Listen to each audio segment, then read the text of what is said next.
त अॼु असां कंदासीं पटाटनि जा पकोड़ा ऐं इन सां गॾु थोरा मिक्स पकोड़ा बि तयारु कंदासीं। छो त जेकॾहिं हॉट हिकिड़ी जेकॾहिं चई वञे त रेसिपी कहिड़ी हूंदी आहे रमज़ान में, त पकोड़ा तमामु घणो पसंदि कया वेंदा आहिनि ऐं हर घर में तक़रीबन इवनिंग में इहा जेका ख़ुशबू आहे असां हर घर खां ईंदी आहे। ऐं तलो कुकिंग ऑयल वारनि जो चवणु आहे त प्रो ग्रोथ फॉर्मूला सां गॾु इन्हनि इंट्रोड्यूस करायो आहे, न्यू पैकेजिंग आहे ऐं इन सां गॾोगॾु ज़बरदस्त बचत आहे हिन रमज़ान तव्हां सभिनीनि जे लाइ। तव्हां तलो बनस्पति ऐं कुकिंग ऑयल वठी अचो ऐं इन बचत खे बि इंजॉय कयो। ऐं जॾहिं असां सॼो ॾींहुं उञ में रहूं था त वाक़ई हिकिड़ी तस्कीन जेका आहे, हिकिड़ी इत्मिनान असांखे अचे थो रूह अफ़ज़ा सां। ऐं रूह अफ़ज़ा जो रंग, ख़ुशबू, छा ॻाल्हि आहे रूह अफ़ज़ा जी। ऐं उन खां पोइ जॾहिं असां इफ़्तार करे था वठूं त असांजी दिलि चवंदी आहे त टपाल मेज़बान प्रीमियर डस्ट हुजे। बहितरीनु ख़ुशबू, बहितरीनु रंग, बहितरीनु इन जो ज़ाइको आहे ऐं इन जे करे ई हे सिंध जी नंबर 1 चांहि आहे। स्पाइस मिक्स असां वटि आहिनि हमदर्द जा MSG फ्री इहे मसाला आहिनि ऐं इन्हनि जी तमामु ज़बरदस्त हिकिड़ी रेंज आहे ऐं इहे मसाला तमामु ज़बरदस्त आहिनि। इन्हनि खे पाकिस्तानी ऑथेंटिक टेस्ट हे तव्हांखे ॾियनि था। तमामु बैलेंस्ड में इहे असांजा स्पाइस मिक्स आहिनि ऐं इन्हनि जी रेंज इलाही सुठी आहे। कबाब हुजनि, बिरयानी हुजे, कोरमू हुजे, पुलाव हुजे, तमामु बहितरीनु तरीक़े सां तव्हां इहे तमामु जेके असांजूं रेसिपीज़ आहिनि इहे ठाहे सघो था। ऑथेंटिक पाकिस्तानी फ्लेवर सां गॾु बैलेंस मसालो, न लूणु तेज़ न मिर्च तेज़, तव्हां घटि था खाओ घणो था खाओ उन हिसाब सां मसालो ऐड कयो ऐं पाकिस्तान जा जेके फ्लेवर्स आहिनि उन्हनि खे तव्हां इंजॉय करे सघो था। अच्छा, हाणे असां इहो कंदासीं त तलो कुकिंग ऑयल जेको आहे सो असां ऐड कंदासीं पंहिंजी कणशीअ में। थोरो इनखे गरम करण जे लाइ रखूं था ऐं उन खां बाद में असां कटिंग कंदासीं। थोरो बेसण जेको आहे उनखे असांखे रेडी करिणो आहे। थोरो इनखे ॿारे था वठूं ऐं इन में मां ऐड कंदमि तलो कुकिंग ऑयल। एतिरो शामिलु कंदासीं त जीअं सुठे तरीक़े सां असांजी जेका तरह आहे उहा थी वञे।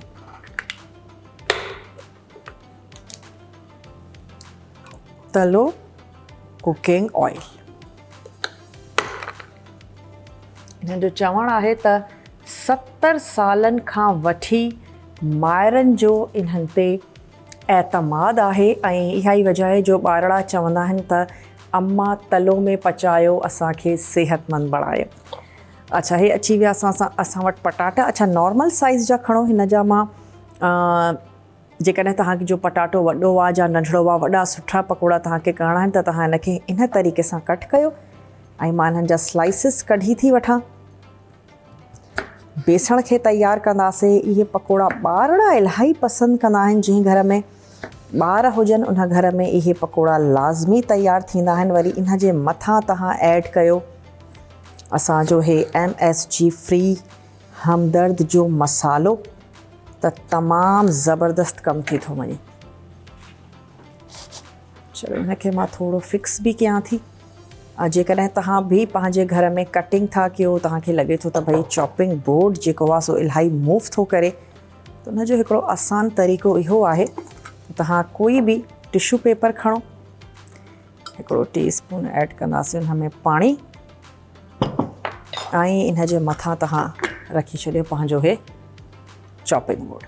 हाणे तव्हांजो जेको चॉपिंग बोर्ड आहे उहो मूव न कंदो त जीअं तव्हांजा हथ वग़ैरह न कटिजनि। चलो, थोड़ा इनखे स्लाइस कयोसीं। हिकिड़ो ॿियो बि खणूं था, उनखे बि स्लाइस था कयूं। उन खां बाद में जेको बेसण आहे उहो तयारु कंदासीं। अच्छा, मसाला जेकॾहिं मां तव्हांखे ॿुधायां, कुटियल मसाला असां इन में शामिलु कंदासीं। कुटियल जीरो, कुटियल ॻाढ़ा मिर्च, कुटियल धाणा, लूणु हस्बे ज़रूरत, इहे तमामु शयूं हिन में ऐड थींदियूं। इहे 2 पटाटा अलॻि था कयूं ऐं हे आहे मां वटि हिकिड़ो प्यालो, इन में मां ऐड थी कयां बेसण।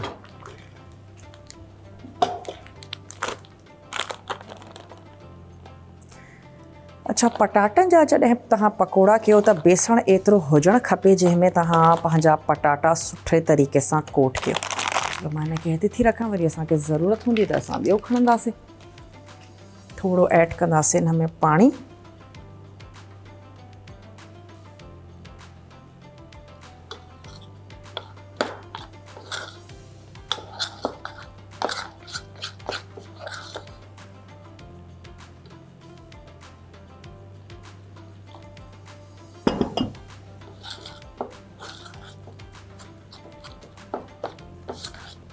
अच्छा, थोरो असांखे खपे हे घाटो।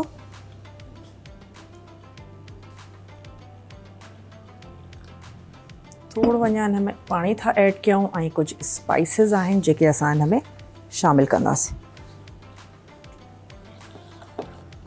सुठे तरीक़े सां हिनखे मिक्स था कयूं।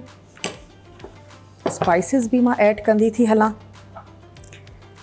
इन में ईंदो लूणु, हस्बे ज़रूरत, कुटियल धाणा, कुटियल ॻाढ़ा मिर्च।